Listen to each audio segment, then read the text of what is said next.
Na aula de hoje, nós vamos falar sobre teste de hipótese, né? Na verdade, o teste de hipótese é uma continuação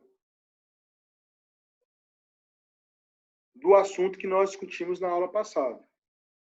Quando nós falamos de probabilidade de distribuição normal, quando a gente tem uma distribuição normal, a gente pode avaliar alguns parâmetros estatísticos dessa distribuição, por exemplo, a média, utilizando um teste de hipótese. Então, suponhamos a seguinte situação, né? Você é um fisioterapeuta que trabalha com medicina esportiva, mais especificamente com técnicas de recuperação de atletas, né? E aí chega para você um atleta que sofreu uma lesão muscular, um atleta de futebol, né? E ele tem 21 dias para se recuperar, porque ele tem uma competição próxima, né? Daqui a, sei lá, 30 dias, por exemplo. Ele precisa de estar recuperado em 21 dias. E aí você tem uma técnica de tratamento que se baseia, por exemplo, numa metodologia que é diferente da metodologia padrão. E aí o pessoal te procura porque ele acredita que você possa oferecer um tempo de recuperação menor do que o tempo de recuperação normal. Aí você vai lá e apresenta, ó, o método tradicional é o método de Pusquet, que faz lá uma utilização da ativação da musculatura, da região, por meio de exercícios motores. Tem uma média de recuperação de 24 dias. Porém, se você utilizar a sua metodologia alternativa, a sua metodologia alternativa oferece uma outra média de dias de recuperação, que é um MI. A pergunta que surge, então, é: eu tenho duas hipóteses. A hipótese de que o seu tempo de recuperação seja igual ao tempo de recuperação da técnica tradicional, que é a minha hipótese que a gente chama de hipótese nula, e tem uma hipótese que é uma hipótese alternativa, de que o tempo de recuperação da sua metodologia alternativa seja diferente do tempo da metodologia tradicional. E esse diferente pode ser para menor ou pode ser para maior, né? Aí você fala tudo isso para o atleta, para o empresário do atleta, a primeira coisa que ele vai perguntar é: qual é a probabilidade de que a sua metodologia seja diferente? Qual a probabilidade que a sua metodologia seja menor do que 24 dias? Qual a probabilidade que a sua metodologia seja maior do que 24 dias? Bom, adotando-se que os dados da amostragem realizada com o método tradicional é uma amostragem que tem uma distribuição de frequência normal, que os dados da amostragem seguem uma distribuição simétrica, e que você tem a média e o desvio padrão da metodologia tradicional, você pode usar os valores da tradicional para estimar a probabilidade da sua média estar diferente, menor ou maior do que a média da técnica tradicional. Para isso, a gente vai utilizar o que a gente chama de teste de hipótese, que se baseia no cálculo do Z, que nós fizemos na aula passada. Então, o teste de hipótese, pessoal, é um procedimento estatístico que permite tomar uma decisão: aceitar ou rejeitar a hipótese nula, H0, entre duas ou mais hipóteses, alternativas, que é o HI. Utilizando dados já observados, séries históricas de um determinado experimento. Então, o teste tradicional ele já é consagrado. Ele já possui uma série histórica. Ele já tem vários dados observados. Então, eu posso utilizar ele como parâmetro para calcular a probabilidade de um teste alternativo. E esse teste ele vai ter um nível de significância. Então, esse teste é um teste que a gente chama de teste de significância. Eu vou rejeitar a minha hipótese e dizer que a minha média é diferente com um determinado nível de significância. 5%, 1% ou até mesmo 10%, que são os mais utilizados. Então, eu vou utilizar a teoria da probabilidade para inferir pontualmente ou de forma intervalar o interesse da população a partir de uma amostra observada. Então, no teste que nós acabamos de dar um exemplo, nós vamos fazer uma inferência pontual. Mas eu poderia utilizar um intervalo também. E aí eu vou tomar as minhas decisões com base na análise de probabilidade. Tá? Com um nível de significância de 1, 5 ou 10%, que é o mais utilizado. Bom, o que acontece, então, é que se a gente tem uma população, a gente não faz o estudo de toda a população. Então, a gente faz uma amostragem e a gente tem uma série de dados dessa amostra. Né?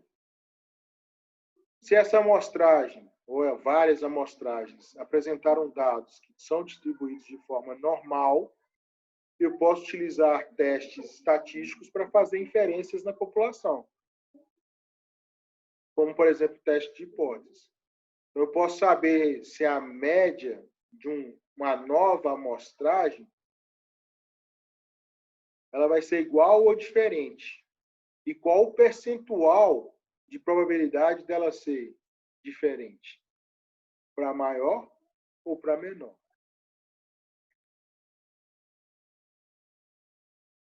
Para isso, a gente usa a tabela, a gente usa o gráfico de distribuição de probabilidade, que nós vimos na aula passada.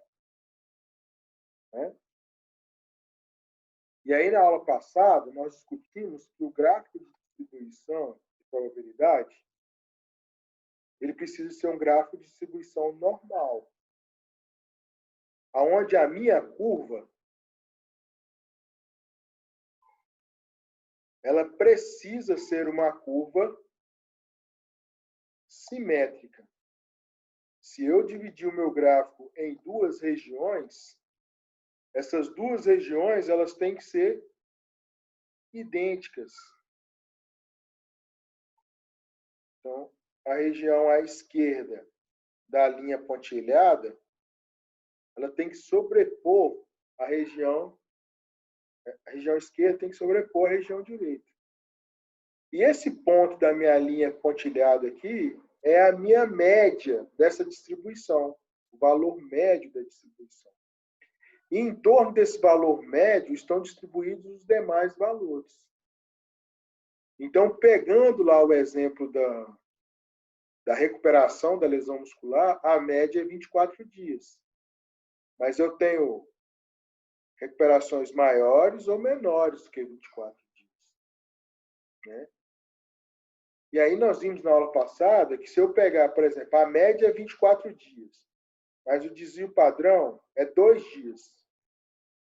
Então eu vou ter um intervalo aqui, por exemplo, de 24 mais ou menos o desvio padrão, 22 até 26. Esse intervalo de média mais ou menos um desvio padrão, ele já tem um percentual estabelecido. Então, 68, alguma coisa por cento dos valores amostrados vão estar nesse intervalo. E assim sucessivamente. Se eu fizer a média mais 2 desvios padrões, eu já tenho um percentual definido. Agora, se eu quero saber um valor aleatório,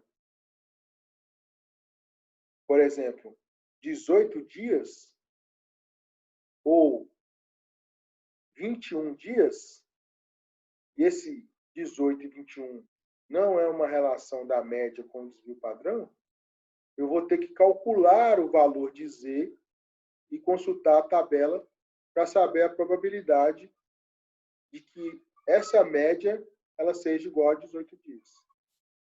Ou melhor, desculpa, que esse valor de recuperação seja de 18 dias ou de 21 dias. Quando a gente faz isso lá no teste de distribuição de probabilidade, a gente está estimando a probabilidade de um valor pontual ou de uma faixa de valores. Aqui eu estou estabelecendo uma hipótese de que o valor da minha média do tratamento é igual ou é diferente. E essa diferença pode ser para maior ou para menor. Então, a minha hipótese nula, que é a hipótese que a gente sempre começa, é que a média é igual. E a hipótese alternativa é que a média é diferente, menor ou maior. Que está aqui, ó. Minha hipótese alternativa. Sempre diferente. Menor do que a média, M0, ou maior que a média M0. Se o valor de Z que eu encontrar estiver dentro do meu intervalo, que a gente chama de intervalo de confiança, se o Z estiver aqui dentro, o valor de Z, a minha hipótese nula ela é aceita e a minha média do tratamento alternativo é igual ao tratamento tradicional. Agora, se o meu valor de Z for maior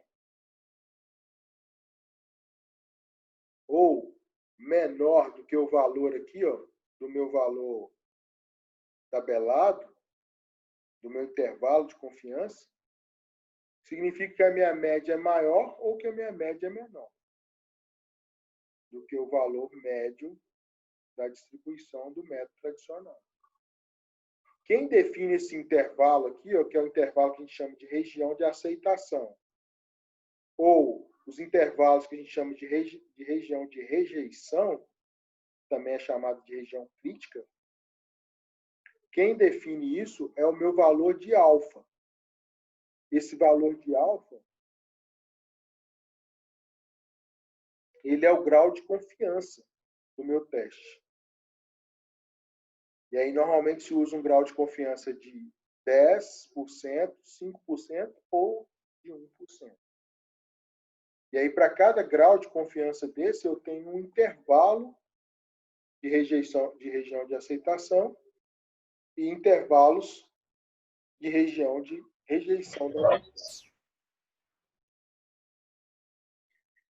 Então é isso. Para fazer um teste de hipóteses, eu preciso que a distribuição ela seja uma distribuição normal, né? Mas como eu quero um valor de alfa que está diferente dessas porcentagens aqui padronizadas para uma distribuição normal, eu vou usar uma distribuição normal padronizada, né? Eu vou calcular valores aqui, ó, de Z, que vão estar entre menos alguma coisa até mais alguma coisa. Esse valor aqui, ele é infinito, né? Na distribuição normal, como eu disse para vocês, a média mais ou menos o desvio padrão vai me dando percentual. Então, por exemplo, se a média é 24 e o desvio é 2, de 22 a 26. Se a minha média do meu método alternativo ela é 18, 18 não está nesse intervalo. Agora, se eu tenho média mais ou menos 2 desvio padrão, 2 vezes 2, 4. Então, 24 menos 4, 20. 24 mais 4, 28. Entre 20 e 28. Também não está nesse intervalo.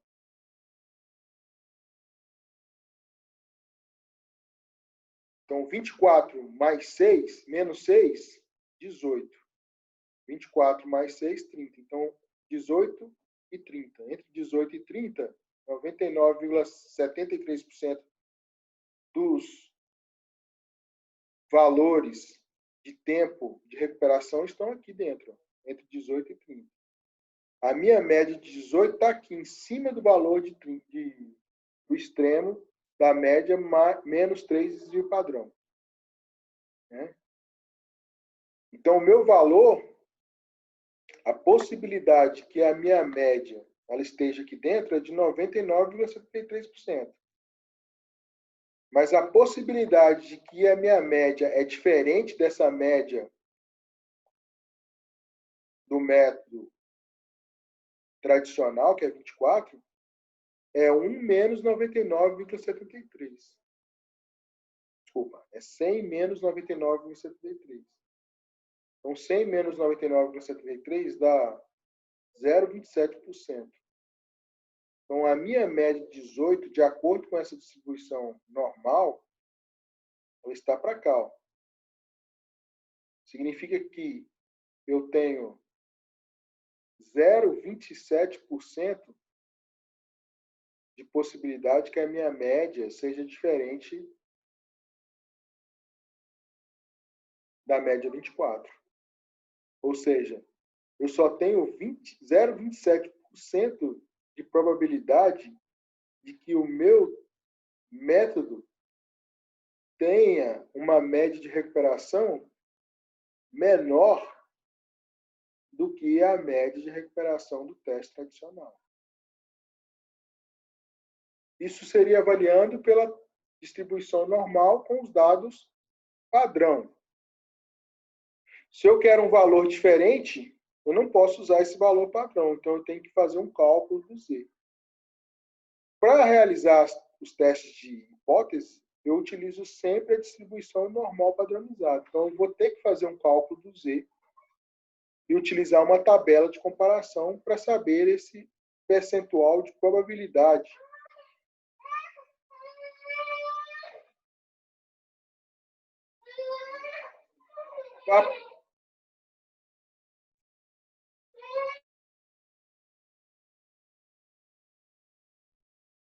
Desculpa, pessoal. Para poder rejeitar ou aceitar a minha hipótese de que minha média é diferente da média do teste tradicional. Então, vamos lá. Como que se realiza, então, um teste de hipótese? Né? Há uma fórmula para isso. Há um passo a passo para realizar um teste de hipótese. Então, a primeira etapa do teste de hipótese é justamente formalizar a hipótese nula e a hipótese alternativa. A hipótese nula é sempre que a média é igual à média da distribuição. Tá?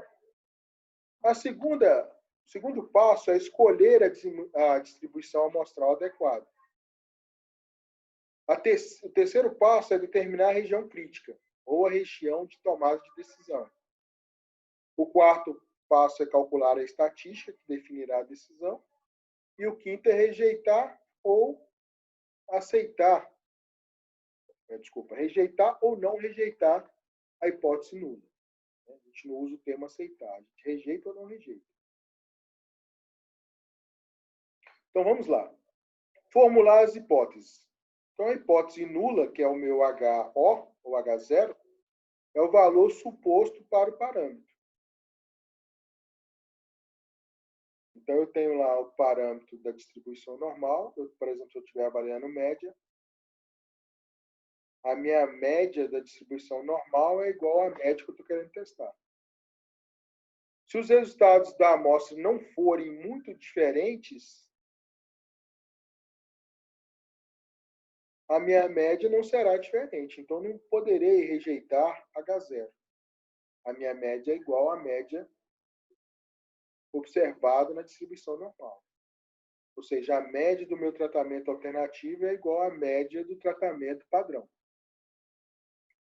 Por outro lado, eu posso criar uma hipótese alternativa. O valor do parâmetro a ser comparado, dizendo que a média do alternativo é diferente da média observada.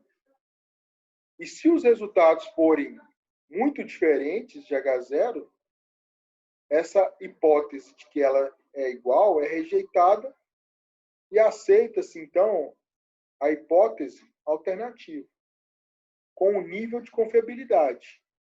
Por isso que esse termo aceita, ele depende do nível de confiabilidade. O termo correto é rejeitou a hipótese de que são iguais. Bom, se a média, então, for diferente, se eu quero só saber se a média é diferente, não quero saber se é maior ou menor, eu faço o que a gente chama de teste bilateral ou bicaudal. Se eu quero estabelecer que a minha média ela é diferente, porém menor, eu faço um teste unicaudal. Assim como se eu quero saber se a minha média é diferente e ela é maior, também faço um teste unicaudal.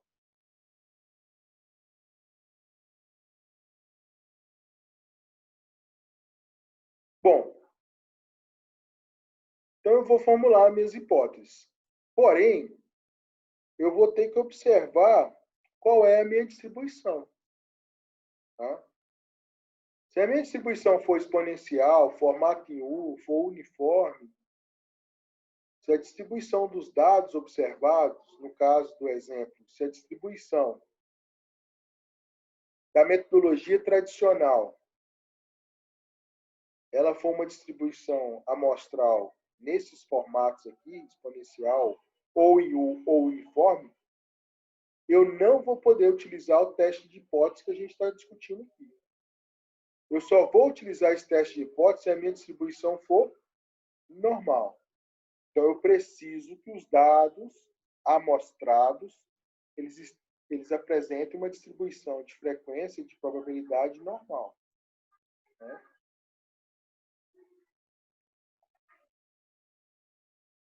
Bom, sendo uma distribuição normal, eu vou testar o que a gente chama, então, vou determinar, então, o que a gente chama de região crítica, que é a região de decisão.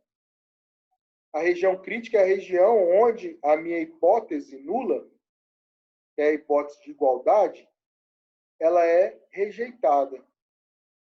Ela é a região dos extremos da minha distribuição. E a área dessa região, ela está relacionada com o nível de significância. Tá?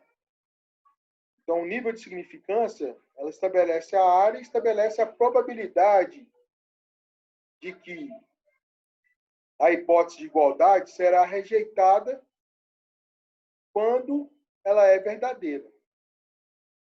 Ou seja, é uma área que pode me dar uma ideia de uma falsa rejeição. Eu rejeito a igualdade, mas, na verdade, as médias são iguais. Então, significa o seguinte: que se eu estou falando de um nível de significância de 5%, eu tenho a probabilidade de rejeitar a hipótese de igualdade quando, na verdade, elas são iguais em 5% dos meus dados.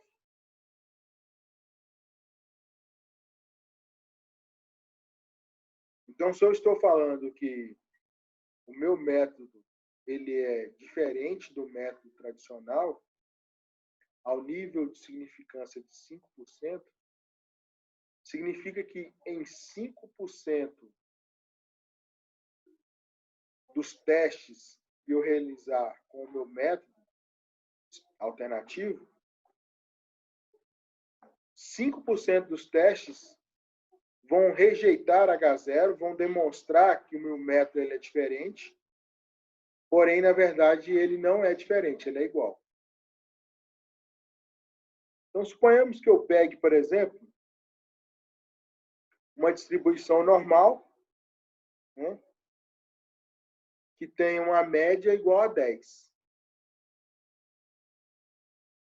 E eu faço uma nova amostragem e acho uma média igual a 8. Eu quero saber se essa média da amostragem ela é diferente do 10, com nível de significância de 5%. Se eu tiver feito uma nova amostragem com 100 dados, o nível de 5% quer me dizer que 5 amostragens vão me dar um valor que é diferente de 10, mas que, na verdade, é igual a 10. Ou seja, é um valor que estatisticamente é diferente, que numericamente é diferente de 10, mas estatisticamente é igual a 10. Então, esse valor de nível de significância estabelece a probabilidade de eu ter uma falsa rejeição. Esses valores usuais, eles são de 1, 5 e 10%. Então, o que a gente vai determinar é o seguinte: as regiões extremas da distribuição são chamadas de regiões críticas, e a região central de região de aceitação. Se a minha média for realmente diferente de M0, ela estará aqui, localizada na região de aceitação da minha hipótese alternativa. Se ela for maior que a média amostrada, vai estar nessa região crítica à direita do valor médio. Se for menor, à esquerda do valor médio. Mas como que eu vou descobrir, então, qual é esse percentual? Desculpa, se eu rejeito ou não a minha hipótese. Eu tenho que fazer o cálculo, então, da estatística, que é o cálculo que a gente chama de cálculo de Z. A estatística do teste, ou Z, é o valor calculado que vai ser comparado com o valor tabelado referente ao nível de significância do teste. Então, a estatística do teste é um valor calculado a partir da amostra utilizada para a tomada de decisão. Ele é comparado com o valor tabelado. Então, a gente tem uma comparação do valor calculado, que utiliza-se essa fórmula, em relação ao valor tabelado. Para o teste de média, a estatística do teste é uma variável padronizada chamada de Z. Então, eu vou utilizar o valor da média amostrada menos a média observada sobre o desvio padrão observado sobre o valor de N amostrado. Então, se eu estou falando que o meu método alternativo ele tem uma média de 18 dias contra 24 do método tradicional, eu vou fazer 18 menos 24. Se eu estou falando que o meu desvio padrão é igual a 2, eu vou colocar aqui 2. E se eu disse que para testar o meu método alternativo eu fiz 100 amostragens, eu já fiz 100 testes e observei que a média é 18, eu vou usar o N igual a 100. Raiz de 100, 2 dividido por raiz de 100. Vou achar o meu valor de Z. Com o valor de Z, então, calculado, eu vou observar se o meu valor de Z cai na região crítica ou na região de aceitação. Se o valor de Z cair na região de aceitação, eu não rejeito a hipótese H0. Significa que não há evidência amostral significativa para dizer que minha média de 18 é diferente de 24. Significa dizer que 18 é igual a 24 estatisticamente,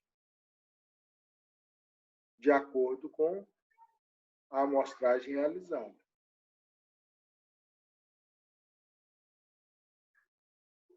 E como que a gente define essa região crítica? Essa região crítica ela é definida pelo valor de Z, que leva em consideração ao nível de significância. Então, a hipótese H0, que é a hipótese de igualdade, ela é rejeitada se o meu valor de Z calculado for maior que o valor de Z tabelado, em módulo. Então, vejam que eu posso achar um valor de Z negativo ou um valor de Z positivo, já que começa aqui do zero. Então, valores de Z. Posso achar valores positivos ou valores negativos. Então, para fazer a interpretação, eu preciso de usar o valor de Z modular. Eu tiro o sinal, nem positivo nem negativo. Não me importa o valor do sinal. Não importa a presença do sinal. Então, se Z numericamente for maior do que o Z tabelado, rejeito a hipótese H0. Esse Z é o valor limite da distribuição normal reduzida. E ele vai me dizer a probabilidade de obter valores no extremo. Então, o nível de significância, 1, 5 ou 10%, é a probabilidade de valores serem encontrados no extremo da minha distribuição. E a probabilidade de zero acontecer segundo H0 é menor do que alfa. Então, se esse Z for menor do que o alfa, rejeita-se H0. Por outro lado, se o Z for menor ou igual ao valor de Z tabelado, a hipótese H0 ela é aceita. Então, o que acontece é o seguinte. O meu Z tabelado, que é chamado de valor crítico, ele tem uma tabela para isso. Com nível de significância de 10%, o valor é 1,645. De 5%, 196. De 1%, 2,575. Então, se a gente estiver falando de um teste de 5% de confiabilidade, ou 95% de confiança, significa que eu vou ter um valor de Z aqui de menos 2, de menos 1,96 e de mais 1,96. Se o valor de Z que eu calculei for maior do que 1,96, rejeita-se H0. Significa que as minhas médias são diferentes. Se o meu valor de Z for menor ou igual, significa que o meu Z calculado está aqui dentro, na região de aceitação. Então, eu vou aceitar H0. E vou dizer que a minha média, então, ela é igual. Então, se o meu método alternativo apresentar um Z calculado maior do que o Z tabelado, maior que 1,96, a média do meu tratamento é menor. Então, ó, posso confiar com um nível de 5%. Apenas 5% dos tratamentos que eu fizer vão dar uma falsa rejeição. Por outro lado, se o meu Z calculado for menor ou igual a 1,96, o meu método ele é igual ao método tradicional. Então, não adianta testar, não adianta utilizar ele pensando na média de recuperação. Eu posso pensar em outras variáveis. Bom, o que acontece é que esses testes de média, quando a gente realiza um teste de média, a gente pode ter dois tipos de erro associado a esse teste de média. Desculpa, teste de hipótese. Então, quando a gente testa uma hipótese, ela é igual ou diferente, eu posso ter dois erros associados. Um erro é o erro do tipo 1, que é uma falsa rejeição. Eu vou rejeitar a minha hipótese de igualdade, sendo que as minhas médias são iguais. Então, eu vou dizer que é diferente, mas na verdade é igual. A probabilidade de se cometer o erro do tipo 1 é o nível de significância, é o meu alfa. Então, o meu alfa de 5% significa que eu tenho 5% de probabilidade de dizer que a minha média é diferente, ela sendo igual. Isso quer dizer o nível de significância. 95% de confiança da média ser realmente diferente. Já o erro do tipo 2 é um erro que a gente chama de falsa aceitação. Essa falsa aceitação ela já é um nível de erro menos comum, em menor probabilidade. Então, normalmente é menor do que 5%. Se a gente estiver usando 5% como intervalo de confiança, o erro do tipo 1 vai ser menor do que 5%. Então, vai ser a probabilidade de eu aceitar H1, dizer que as minhas médias são diferentes,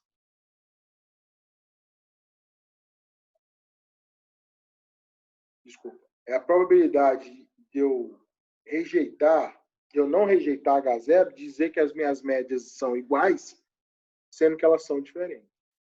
Então, o erro do tipo 2 é o erro que está me relacionando com a falsa aceitação. Eu vou aceitar que as médias são diferentes, mas, na verdade, elas são iguais. Isso porque as hipóteses de nulidade e a hipótese alternativa, elas são dois gráficos de distribuições diferentes, que se sobrepõem.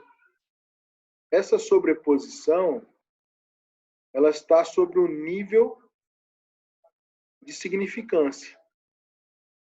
Então, o nível de significância vai determinar o erro do tipo 1, né? E o somatório desse nível de significância mais um percentual vai determinar o erro do tipo 2. Então, que a gente tem uma tabela de possíveis resultados quando se estabelece um teste de hipótese.